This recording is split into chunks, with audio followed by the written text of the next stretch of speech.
হে মুসলমান, আজকে আপনাকে জাগতে হবে।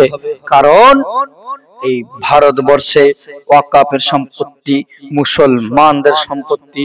ওয়াকাফের সম্পত্তি আমাদের বাপ দাদার সম্পত্তি। এই ওয়াকাফ বিল যারা পাস করছে, ওয়াকাফ বিল সরকার মসজিদের জায়গা, মসজিদের জমি, ওয়াকাফের সম্পত্তি, মসজিদের সম্পত্তি, ওয়াকাফের সম্পত্তি, মাদ্রাসার সম্পত্তি, আপনার কবরস্থানের সম্পত্তি। একদিন এই দেখে যান মুসলমান, আমাদের কাছ থেকে বাবরি মসজিদকে কেড়ে নিয়েছে। মুসলমানরা দেখতেই থেকেছি আমাদের কাছ থেকে। আজকে ওয়াকাফ বিল পাস করছে, ওয়াকাফ বিল পাস করে ওয়াকাফের সম্পত্তি কেড়ে নেবে। মুসলমান দেখতেই থাকবো। এটা হতে পারে না। আমাদেরকে রাস্তায় নেমে আন্দোলন করতে হবে এদের বিরুদ্ধে। কারণ কবরস্থানের সম্পত্তি, ওয়াকাফের সম্পত্তি, এই সম্পত্তি মসজিদের সম্পত্তি, ওয়াকাফের সম্পত্তি, এই সম্পত্তি মাদ্রাসার সম্পত্তি। হে মুসলমান, যদি আজকে আপনি সজাগ হয়ে আন্দোলনে না নামেন, এই দিন আর বেশি দূরে নেই যেই দিন আপনার মসজিদে পর্যন্ত তালা লেগে যাবে, আপনার মাদ্রাসায় তালা লেগে যাবে, আজকে আপনার কবরস্থানে তালা লেগে যাবে। আর ওই দিন বেশি দূরে নেই যেই দিন মানুষ মারা গেলে মাটি দেওয়ার জন্য কবরের সমান জায়গা খুঁজে পাওয়া যাবে না।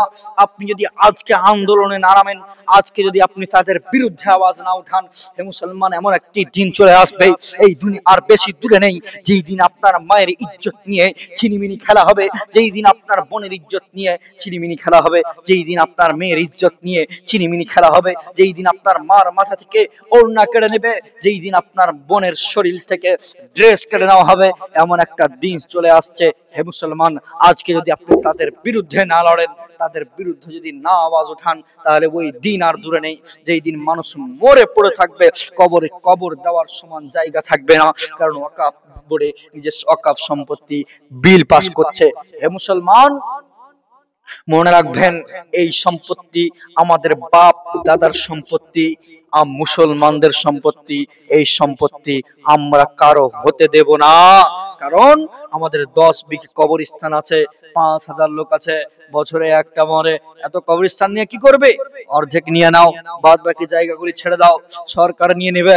ওই জায়গায় পানের দোকান খুলবে, ওই জায়গায় সিগারেটের দোকান খুলবে, ওই জায়গায় ইটের ভাটা করে দেবে, ওই জায়গায় রাইস মিল করে দেবে, ওই জায়গায় আপনার যেই জায়গায় আপনার বাপ সাহিত্য রয়েছে, যেই জায়গায় আপনার দাদু সাহিত্য রয়েছে, যেই জায়গায় আপনার পূর্ব পুরুষ সাহিত্য রয়েছে, সেই জায়গাগুলিতে পানের পিঠ ফেলা হবে।